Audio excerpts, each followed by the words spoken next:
Hello दोस्तों, कैसे हैं आप लोग। आशा करता हूँ आप लोग बहुत अच्छे होंगे। दोस्त, आप सभी दोस्तों का स्वागत है आपका अपना यूट्यूब चैनल यूनिक एकेडमी पे। मैं राहुल कुमार। आज मैं बात करने वाला हूँ दोस्त, हिंदी पैडागोजी का चैप्टर नंबर 5, भाषा विविधता वाले कक्ष की समस्याएं।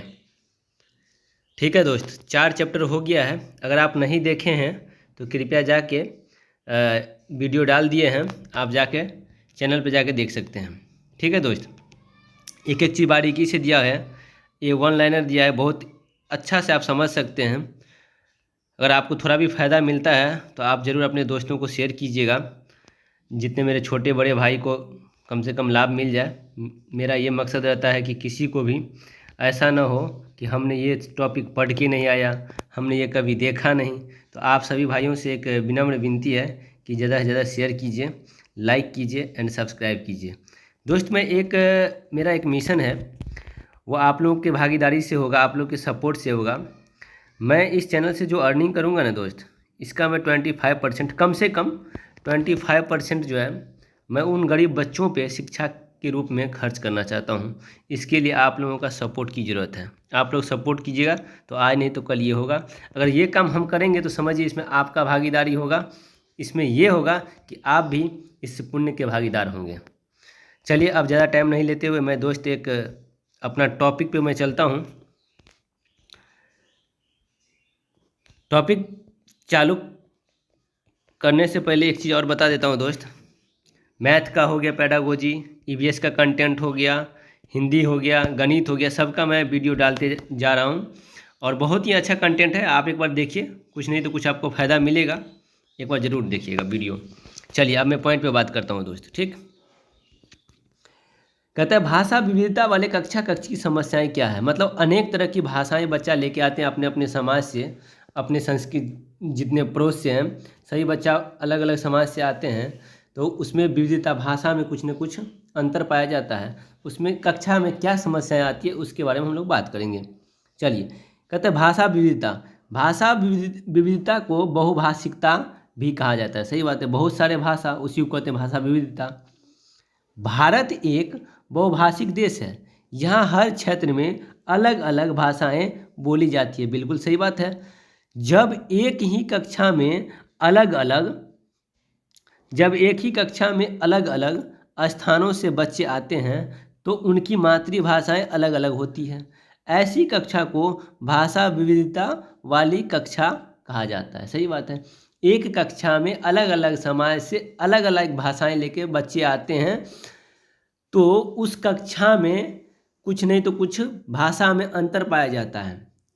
इसी को देखते हुए अब क्या क्या इसमें दिक्कत आती है इसके बारे में बात करेंगे। तो भाषा विविधता किसको कहते हैं? बच्चे जब अपने समाज से अपनी भाषाओं को लेकर एक कक्षा में जाते हैं, इसको भाषा विविधता वाली कक्षा या बहुभाषिकता भी कह सकते हैं। आशा करता हूँ दोस्त आप समझ गए होंगे ये टॉपिक को। चलिए, अगला टॉपिक का मैं बात कर लेता हूँ। उत्सुकता।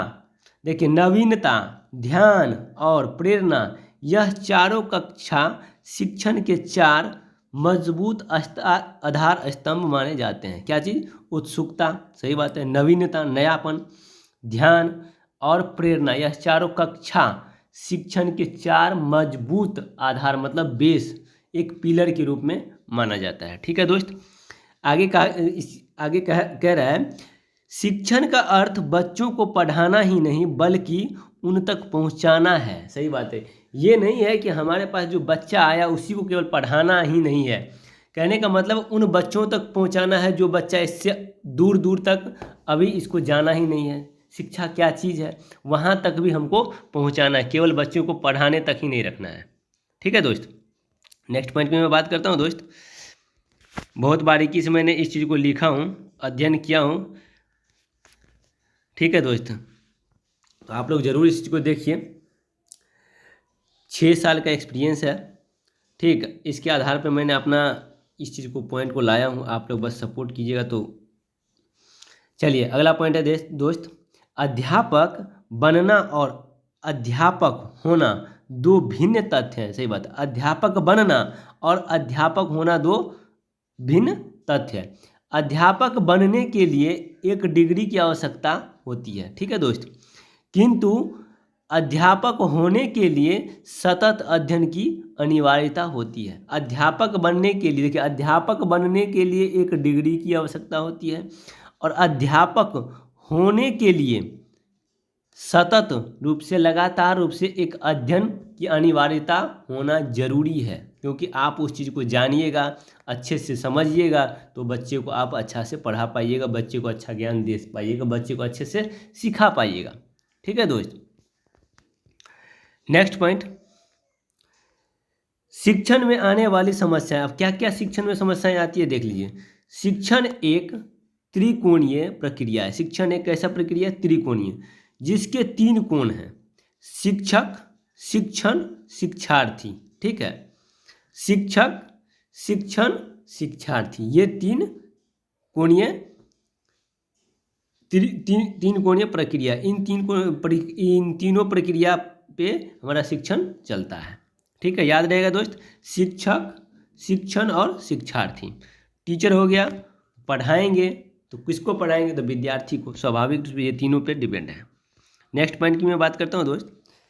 शिक्षक विभिन्न प्रवृत्तियों का प्रयोग करके अपने शिक्षण को बहुआयामी बनाता है। ठीक है, शिक्षण प्रक्रिया में सामान्य तो 3 स्तर पर समस्याएं देखने को आती है। समझे? कहता है शिक्षक विभिन्न प्रवृत्तियों का प्रयोग, मतलब अनेक चीज़ों का प्रयोग करके अपने शिक्षण को बहुआयामी, मतलब बहुत तरह से बनाते हैं, बहुत बेहतरीन बनाते हैं। एक विभिन्न तरह से उनको भी मौका मिलता है कि इस चीज़ को सीखने का और सिखाने का। ठीक, इसमें कौन कौन सी समस्याएं? 3 बात है। पहला, शिक्षक के स्तर पर, शिक्षक के स्तर पर समस्याएं हैं। दूसरा, शिक्षण के स्तर पर, पढ़ाने के स्तर पर समस्याएं आती है। तीसरा, शिक्षार्थियों के स्तर पर, विद्यार्थी के स्तर पर समस्याएं देखने को मिलता है। चलिए दोस्त, अब मैं अगला पॉइंट में बात करता हूँ। कहता है पहला, शिक्षक के स्तर पर। अब इसका हम व्याख्या करते हुए देखते हैं क्या क्या प्रॉब्लम आता है शिक्षक के स्तर पर। शिक्षक 2 कारकों से प्रभावित होकर शिक्षण के क्षेत्र में आते हैं। एक होता है संयोग से या अपनी इच्छा से। शिक्षक 2 स्तर से आते हैं। एक संयोग से आते हैं, जो मान लीजिए एग्जाम में बैठे, पास कर गए तो ठीक है, शिक्षक बन गए। एक होता है इच्छा से, नहीं हम जाएंगे तो पढ़ाएंगे, बेहतर करेंगे, तो ये आते हैं आपके इच्छा से। तो जो इच्छा से आएंगे वो उतना ही बेहतर रूप से बच्चे को पढ़ा पाएंगे, समझा पाएंगे, विभिन्न तरीके का अपनाएंगे, पढ़ाने का शैली उनका अलग होगा। जो संयोग से आएंगे वो समझते ही हैं दोस्त, वो कैसे पढ़ाएंगे। चलिए नेक्स्ट पॉइंट इसका देखिए। अब इसका जो पॉइंट हमारा दिया हुआ है दोस्त, इस पॉइंट को भी पढ़ लीजिए। कहता है शिक्षक पूर्ण रूप से प्रशिक्षित ना हो तो भी समस्या है। सही बात है, अगर ट्रेनिंग अच्छा से नहीं मिला है तो उनको दिक्कत आएगा। शिक्षक के ऊपर अपनी मातृभाषा का अत्यधिक प्रभाव हो। कहने का मतलब है शिक्षक के ऊपर अपनी मातृभाषा का अधिक प्रभाव हो। भाई आपको जिस मातृभाषा में जो गए हैं उसका आपको उस स्तर से पढ़ाना होगा, नहीं तो मानक भाषा जो हिंदी है, कहने का मतलब जो ऑल ओवर इंडिया में चलता है, उसके आधार पर या क्षेत्रीय भाषा का प्रयोग कीजिए। अगर नहीं करते हैं तो ऑटोमेटिक फिर वहाँ भी प्रॉब्लम होगा। शिक्षक मानसिक दबाव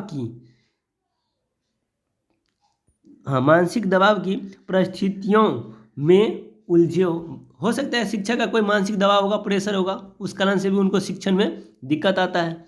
विषय का समुचित ज्ञान न हो, उस विषय को जो पढ़ा रहे हैं उसका समुचित ज्ञान न हो, इसके कारण भी शिक्षण में बाधा आती है।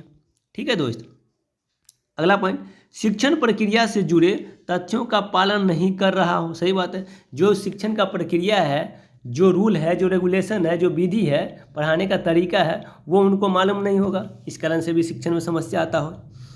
शिक्षक को इस योग्य बनना होता है कि वह प्रत्येक बच्चे की अभिव्यक्ति को समझ सके। टीचर को ऐसा बनना होता है कि हर बच्चे के मनोस्थिति को देख सकते हैं, देखते ही समझ सकते हैं बच्चा क्या चाहता है, बच्चा कैसे पढ़ना चाहता है। ये एक शिक्षक के अंदर होना चाहिए। अगर ये नहीं है तो भी उनको पढ़ाने में दिक्कत होंगे।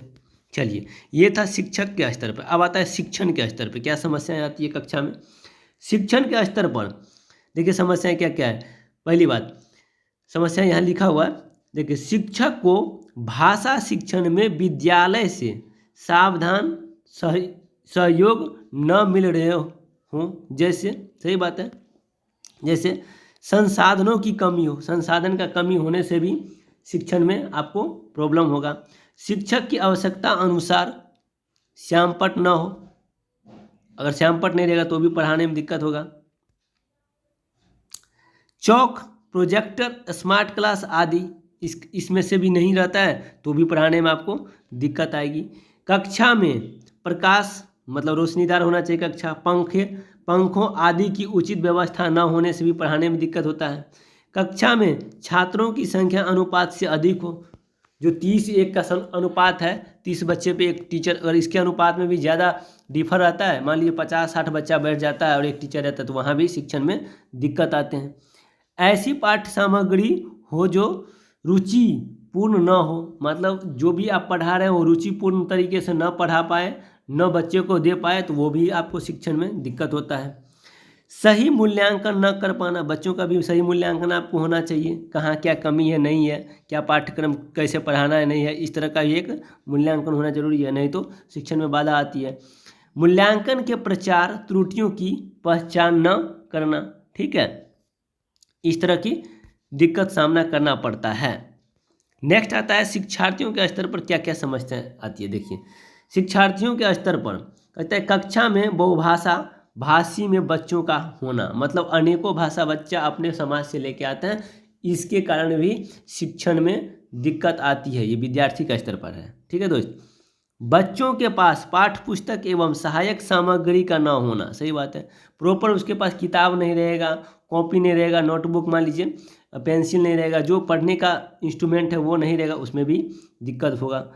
पारिवारिक वातावरण का भाषा शिक्षण के अनुकूल ना होना बराबर है।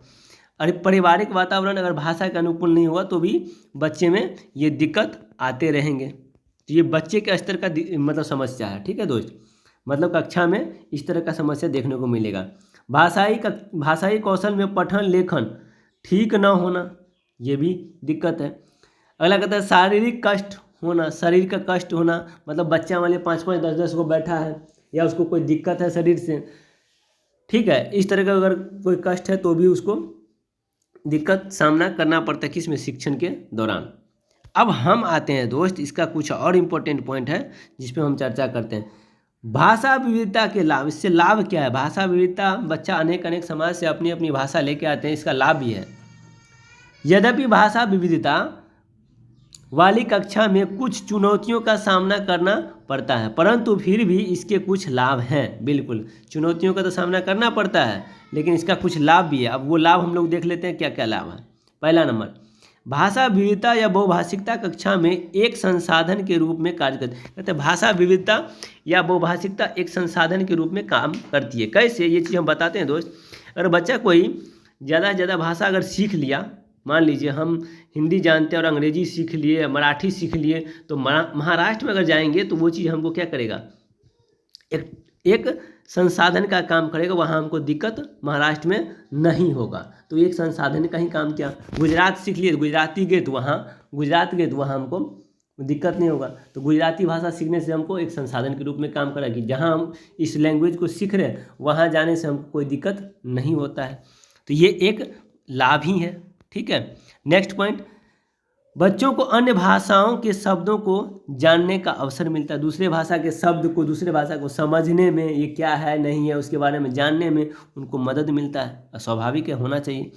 तीसरा पॉइंट है, शब्द भंडार में वृद्धि होती है। बच्चे में क्या होता है, शब्द का भंडार जो है, शब्दकोश का वृद्धि होता है, ठीक है दोस्त। आज का इतना ही पॉइंट था। आप लोग बताइएगा कैसा रहा ये क्लास। एक एक पॉइंट मैंने लाया है अपने स्तर से।